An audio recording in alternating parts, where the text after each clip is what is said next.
तो यहाँ रूल 6 लगाना पड़ेगा, लेकिन यहाँ रूल 6 ट्रांस नहीं लगाना है। देखो आप 5 का सेगमेंट लेकिन ये डायरेक्ट डबल लगा है, जबकि यहाँ डायरेक्ट सिंगल सिंगल। तो यहाँ रूल 1 2 3 4 5 में ही कोई रूल लग जाएगा, यहाँ रूल 4 से आंसर मिल जाएगा आपको। मेरे भाई आप टीचर लग रहा, हमें कैसे पता चलेगा कौन सा रूल लगाना है? डैश में रूल 1 2 3 4 ऐसे ही चलेगा।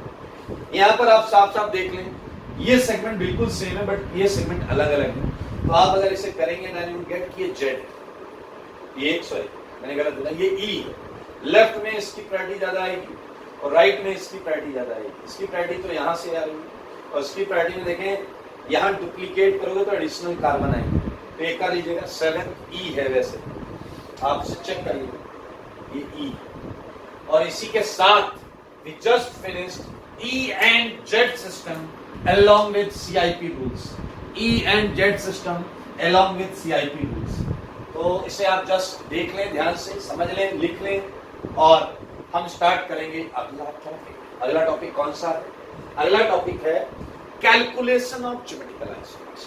क्या है ये टॉपिक, क्या है इसका मतलब, ये हम अभी करेंगे। तो जल्दी से इसे लिख लें, हम स्टार्ट करते हैं अगला टॉपिक। राधे भाई बहुत मजेदार है, ध्यान से सुनना, तसल्ली से सुनना, अपने नोट्स बनाना, सुंदर सुंदर लिखना, ऐसे लाल काला पीला पेन यूज करना, मजा आ जाएगा और सब समझ में आएगा। भैया 6 रूल हैं और याद रखना है ये CIP रूल्स ऑप्टिकल चैप्टर जब भी आप पढ़ेंगे उसमें यूज होगा। तो मर्जी है आपकी, आप इसे कैसे लेते हैं, सीरियसली लेना वैसा बेटर ऑप्शन।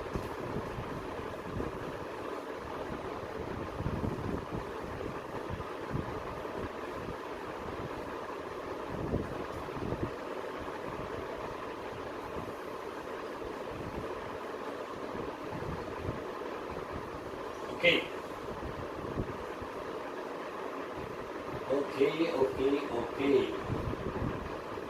Very good. बढ़ेंगे आगे और बेहद इंटरेस्टिंग सेगमेंट है। आप उस सेगमेंट का मतलब भी समझेंगे, ऐसा नहीं मैंने हेडिंग डाल दी तुमने मान लिया कोई टॉपिक है, उसका मतलब भी समझेंगे। और हालांकि इसका मतलब मैं शुरुआत से बताता आया हूं, बट फिर भी मैं आपको बताने जा रहा हूं कि हम क्या करने जा रहे हैं। सो हमारा अगला टॉपिक है बड़ा मजेदार, ये है calculation of geometrical isomer. Calculation of geometrical isomers बहुत इंपॉर्टेंट सेगमेंट है, बिलीव मी। कर लो भरोसा, मेरी बात का भरोसा कर लो। ज्योमेट्रिकल आइसोमर्स का कैलकुलेशन, अभी तक हमने ये सीखा है कि दिया हुआ कंपाउंड ज्योमेट्रिकल आइसोमरिज्म करेगा या नहीं करेगा ये देखना। जैसे अब मैं आपको कड़ी कनेक्ट करता हूं, यहाँ कड़ियां जोड़ता हूं, थोड़े कड़ी जोड़े आओ। लाइक मैंने प्रश्न दिया आपको CH3 CH double bond CH मैंने आपको एक छोटा सा प्रश्न दिया और मैंने आपसे पूछा कि क्या ये ज्योमेट्रिकल आइसोमरिज्म करता है, तो अभी तक हमने ये किया तो तुमने कहा हाँ करता है, अच्छी बात। हमने पूछा कि हम इसे सिस्ट्स के आइसोमर्स को सिस्टांस में लिख सकते हैं, तुमने देखा, तुमने कहा। मैंने इजेड पूछा, वो सब बता दूंगा। लेकिन ये ज्योमेट्रिकल आइसोमरिज्म करता है, इसी का मतलब था कि ये कम से कम 2 फॉर्म्स में एग्जिस्ट करे। तो ये यही जानना है कि कितने फॉर्म्स में एग्जिस्ट करे। ऑर्गेनिक में ऐसी डिजाइन वाले कितने डिफरेंट कंपाउंड होंगे, ऑर्गेनिक में ऐसी मॉलिक्यूलर फार्मूला और स्ट्रक्चरल फार्मूला वाले कितने डिफरेंट आइसोमर होंगे, तो हमें उसी को calculate, calculation of geometrical isomers. So we can have some more questions here like CH3 CH CH CH and we can have ethyl here CH2 and CH3, ठीक है। So this is your second question, you can have one more CH3। अगर आपसे एक कहते तो अभी तक जो पूछा पढ़ाया आपने वो क्या पढ़ा है कि क्या ये GI करेगा। I think it's a very easy for you guys कि ये GI करेगा या नहीं करेगा ये देखना, ये तो आपके बाएं हाथ का काम है, बाएं हाथ का काम। चलो और क्वेश्चंस ले लो, आप भी क्या याद करेंगे ये लीजिए। क्वेश्चन नंबर 4 लीजिए, 4, ठीक है। मैं आपको दे देता हूं CH3 CH डबल बॉन्ड, थोड़ा आलस कर लिया जाए। ऐसा लिखने का मतलब जानते, ऐसा लिखने का मतलब जानते, तो ये भी बताना पड़ेगा, तुम लोग बड़े चुनिंदा क्वालिटी, क्योंकि ये 3 बार है। इसका क्या मतलब है, ये 3 बार है, ये लिखो, या ये लिखो। मैं मेरे को शॉर्ट लिखने के चक्कर में 2 बार लिखना पड़ेगा, तुमने समझ लिया करो ये सेम, ठीक है। तो बहुत आसान केसेस लिए, आपको बहुत सारे ऐसे केसेस मिल सकते हैं। तो मैं आपको कुछ क्वेश्चंस दे देता हूँ। Cl CH double bond CH CH2 CH double bond NH, देखते रहे बोर्ड पर, बहुत सिंपल सेगमेंट होंगे। ये देखिए 7th क्वेश्चन, शायद तुम्हें याद हो, मैं यहाँ पर कोई भी कैटेगरी ले सकता हूँ जो जीआई करने वाली थी, इसलिए आप बहुत ध्यान से और तसल्ली से इसे देखिए, समझेंगे, करेंगे, इसलिए टेंशन नहीं लेंगे। क्या आप टेंशन ले रहे हो? हाँ बोलो बोलो बोलो, नहीं लेना टेंशन। देखिए बहुत ऑब्वियस कैटेगरीज दे रहा हूं मैं आपको, बहुत ऑब्वियस कैटेगरीज, ठीक है। 2 क्वेश्चन और फिर मैं आपको बता दूं कैसे करना है इसको। ये हो गया, वो हो गया।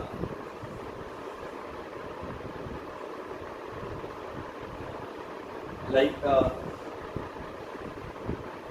CH CH CH3, this is double bond CH CH CH3, it's a 9th question, and one more, एक और करेंगे, 5 की रिंग है, ये double CH double bond CH Cl and CH double bond CH Br, सारे जीआई कर रहे हैं जितने यहाँ लिखे, क्लियर। तो कैलकुलेशन ऑफ ज्योमेट्रिकल आइसोमर्स, एक बात हमेशा ध्यान से सुनना समझना, कैलकुलेशन ऑफ ज्योमेट्रिकल आइसोमर्स के लिए कुछ फॉर्मूले निकाले गए। मैथमेटिक्स में परमुटेशन कॉम्बिनेशन यूज करके कुछ फॉर्मूले निकाले गए। मैं वो फॉर्मूले लिखा देता हूं, फिर आपको बताता हूं समझ। यहां मैंने एक चीज ली है n, क्या लिया? n is a number of sides, जगह which can show geometrical isomer। पहले n की वैल्यू निकालनी पड़ेगी, देख लेते हैं यहां n की वैल्यू कितनी है। ये एक ही साइड से जीआई कर सकता है, so n equal to 1, clear. Second question में बताओ n की वैल्यू कितनी। अरे आप तो कोई भी बता दे रहे हैं, ब्रैकेट मैंने लगा दिया, बताओ n की वैल्यू कितनी। थर्ड में बताओ, चलो थर्ड में बताओ सर, थर्ड में बताओ n की वैल्यू कितनी। अरे बोल दो, चुप क्यों हो? कितनी है? एक आजू एक बाजू, n इक्वल टू 2, सही है। यहां n की वैल्यू दिख रहा है, साफ साफ दिख रहा है, कर लोगे क्या दोस्त? n की वैल्यू है 3। आई थिंक आप बहुत आराम से क्वेश्चंस कर लेंगे। n की वैल्यू है 1, यहां n की वैल्यू कितनी? n मतलब कितनी जगह से जीआई हो सकता है। 8th बता दो ताकि हम 7th बता दो भाई,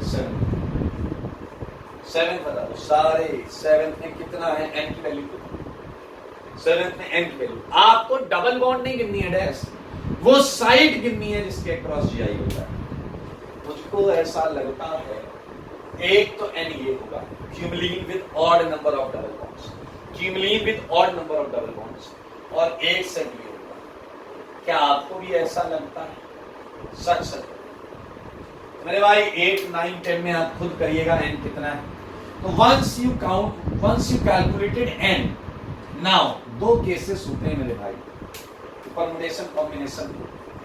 case 1, if compound is not symmetrical, if compound is, ये बहुत इजी फॉर्मूले हैं यार, आप मैथमेटिक्स में पीएनसी पढ़ोगे तो आ जाए। अगर कंपाउंड सिमेट्रिकल नहीं है तो total number of geometrical isomers, अच्छा तो हर साइड के लिए 2 केस होंगे। एक साइड जो जीआई कर रही है उसके लिए ई या जेड या सिस या ट्रांस कुछ भी बोल सकते हैं, 2 केस होंगे। तो क्या आएगा 2 into 2 into 2 up to n times, क्योंकि n sides up to n times, तो n टाइम्स 2 को मल्टीप्लाई करोगे तो क्या आएगा 2 की पावर n। मैं आपको ये श्योर कर सकता हूं कि ये फॉर्मूला जीवन में हमेशा लगेगा, क्योंकि ये यूनिवर्सल सच की जैसा है। अगर इस कंपाउंड में सिमेट्री नहीं है तो कोई केस रिपीट होने के चांसेस नहीं। हर साइड के पास दो पॉसिबिलिटी, वो सिस हो जाए या ट्रांस हो जाए, और 10 साइड है तो 2 इंटू 2 इंटू 2 इंडिपेंडेंट इवेंट्स हैं। तो इस तरीके से केस 2, मेरे भाई ये केस 2 जो है ये लोचा कर देता है, इसलिए मैं कभी सलाह नहीं देता कि आप केस 2 का कोई भी फॉर्मूला कहीं लगाओ। If compound is symmetrical, if compound is symmetrical, मेरे भाई दो केस आएंगे। जब आप पीएनसी लगाते हैं तो इस चीज पर डिपेंड करता है कि एन इवन है या एन ऑड है। इसका फॉर्मूला लमसम यही होता है, मुझे इतना याद आ रहा है उसके हिसाब से मैं लिख देता हूँ। उस समय total number of geometrical isomers होंगे 2 की पावर n minus 1 plus 2 की power n by 2 minus 1, and it is 2 की पावर n minus 1 plus 2 की power n minus 1 whole by 2. Clear?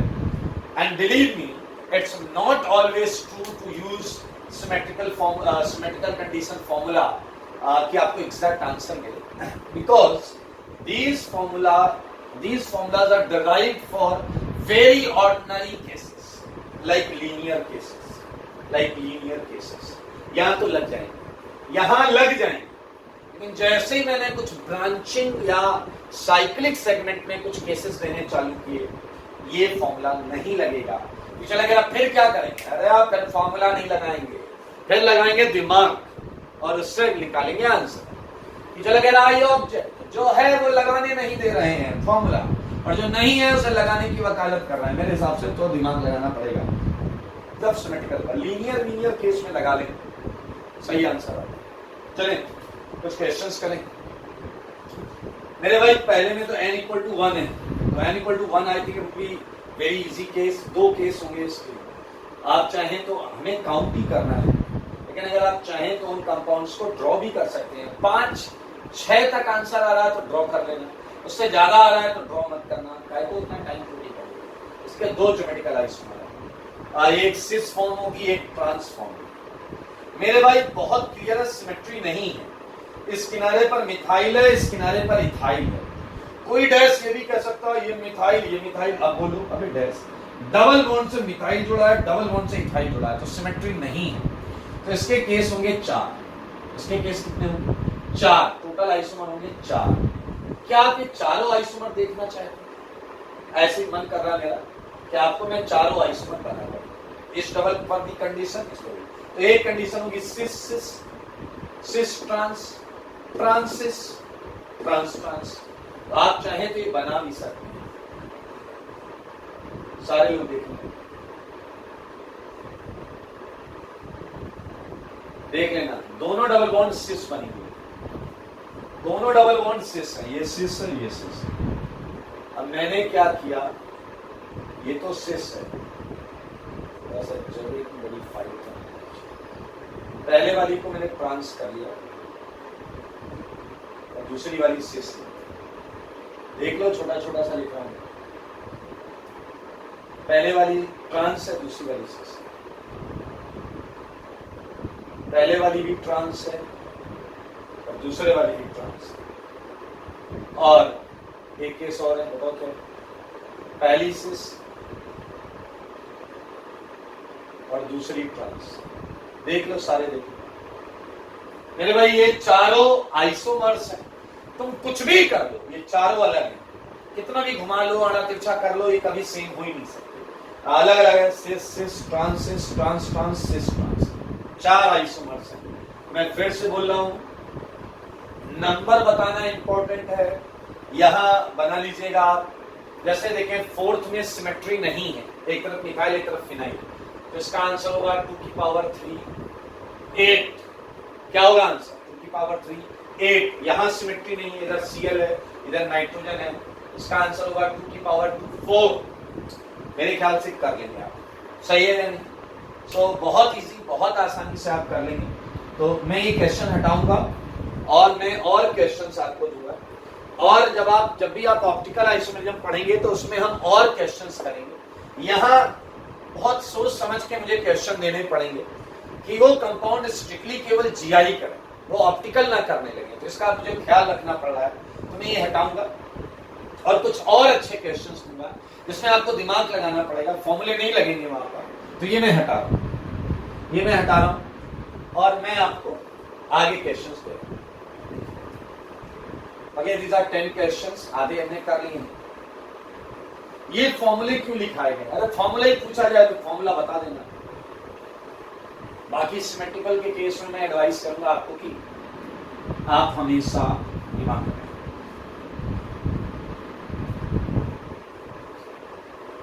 Okay, चलिए मैं 10 के आगे क्वेश्चंस, 10 के आगे क्वेश्चंस, ऐसे क्वेश्चंस रखे जा सकते हैं 11th में, like CH3 CH double bond C, HC double bond CH2 CH double bond CH3, ठीक है। 12, ये हलवा क्वेश्चन है, बेवकूफ बनाया आपको बस। CH3 CH double bond CH। मेरे भाई, प्रयास बिना करे कुछ नहीं मिलता, कोशिश करने वालों की हार नहीं होती, और बिना मेहनत करे जय जयकार नहीं होती। तो अगर आप मेहनत करेंगे तभी इनके आंसर्स आएंगे। ये बात अपने दिलो दिमाग में रख लेना। खूबसूरत क्वेश्चंस दे रहा हूं, बहुत आसान है, आप करोगे तो आपको मजाक लगेंगे, अरे यार ये तो बड़े आसान है, इजी तरीके से होगा। हर वैरायटी का क्वेश्चन मिलेगा यहाँ। पता है, जब सिमेट्री ज्यादा होती है तो भी क्वेश्चन आसान हो जाता है, बहुत आसान हो जाता है, बिलीव मी। मैं आपको कुछ बढ़िया बढ़िया क्वेश्चन यहाँ पर लिख रहा हूं।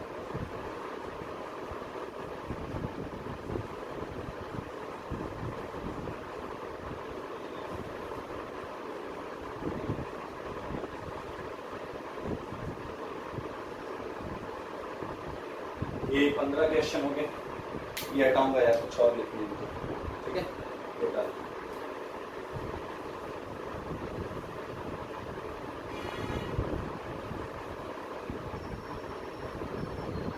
ध्यान से, कुछ बुद्धि लग रही है आपको क्या होगा इस टाइप के क्वेश्चन में, कैसे जाएंगे आगे क्वेश्चंस, सारी चीजें बिल्कुल आप सोच रहे होंगे, सोचना भी चाहिए। मैं आपको कुछ और क्वेश्चंस देता हूँ इसी टाइप के। Okay. So let's start it like cyclic segment में मैंने कहा था आपको ध्यान देना पड़ेगा। 17 सारे एक कैटेगरी के ही क्वेश्चंस हैं। आपको थोड़ा सा डराने के लिए बड़े बड़े बना दिए जाते हैं ताकि आप डर जाएं। कई बार ऐसा देखा गया है कि ये ठंडा काम भी करता है।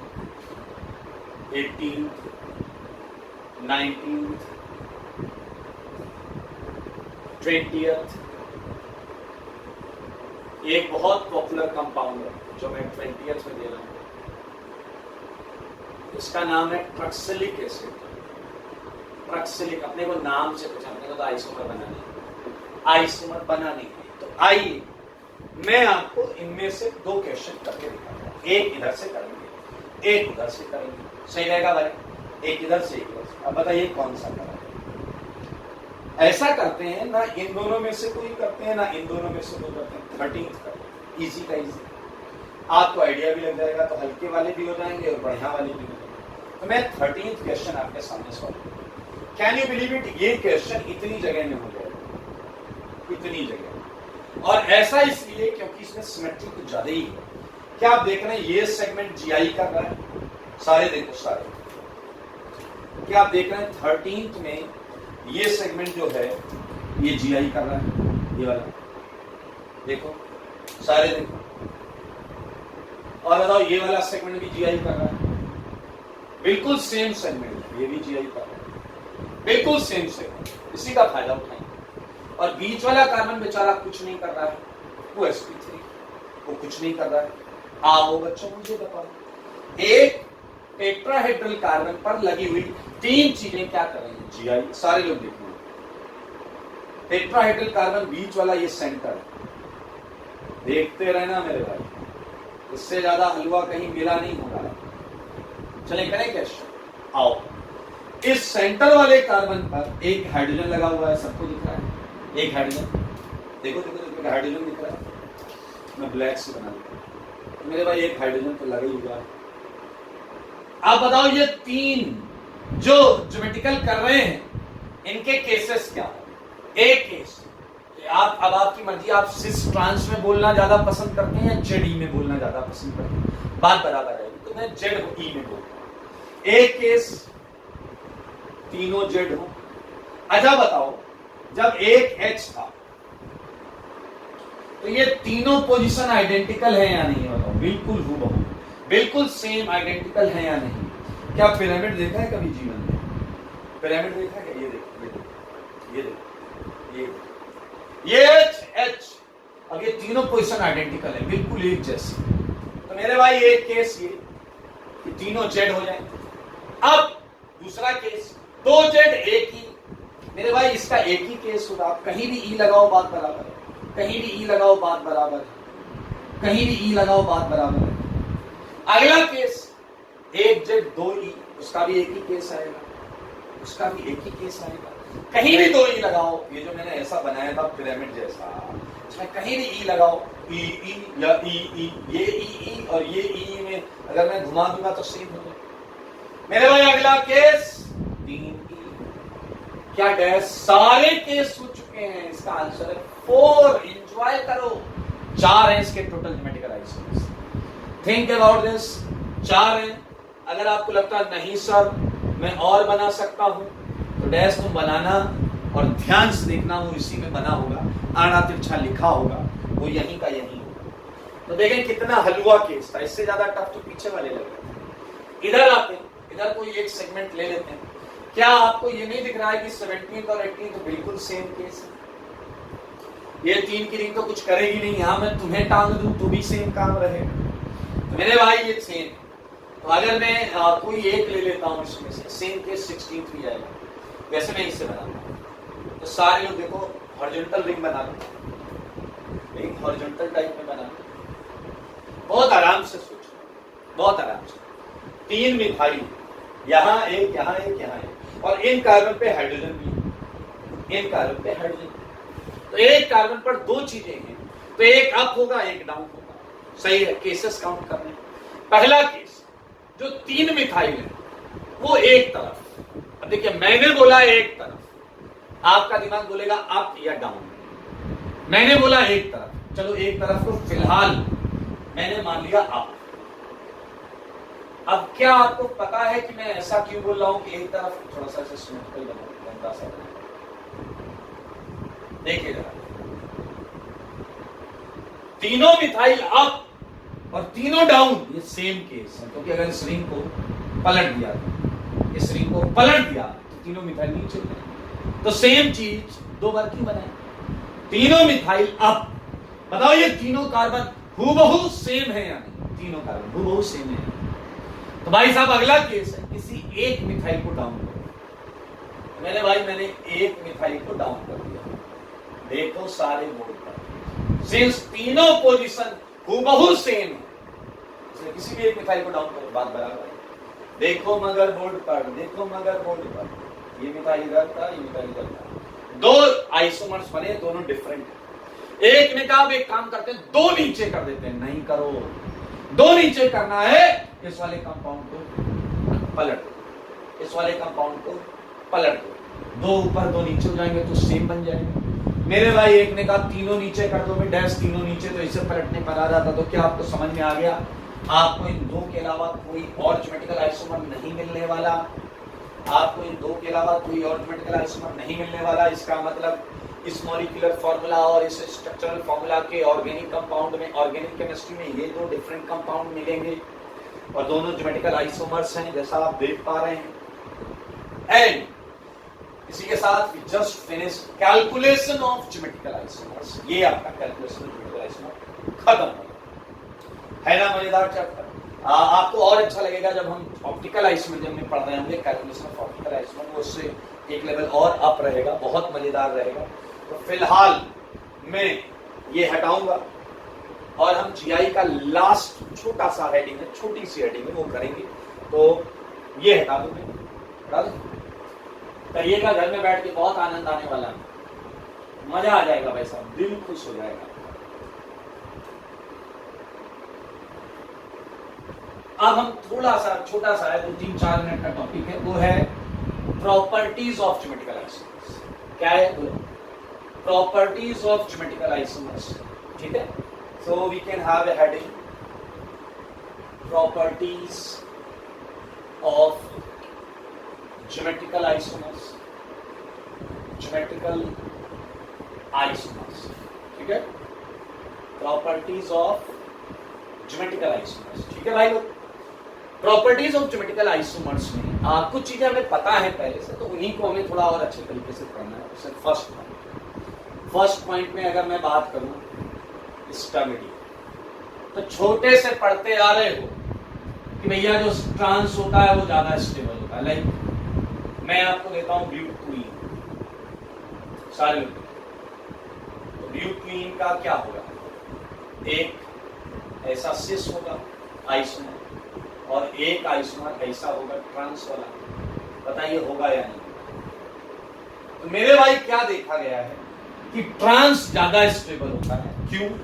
क्योंकि माना जाता है सिस में रिपल्सन लग रहा है, ट्रांस में रिपल्सन नहीं है। अच्छा, तो सिस के पास खासियत क्या है? 2 ग्रुप पास में, लेकिन यही खासियत यहाँ दिक्कत वाली बात में कन्वर्ट हो जाता है, रिपल्सन।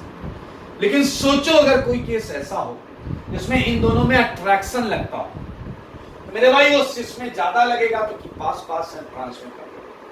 ऐसे केस में स्टेबिलिटी ऑर्डर में डिफरेंस आ सकता है। तो मैं इस बात को जनरलाइज सेंस में ही लिखूंगा। Usually trans isomer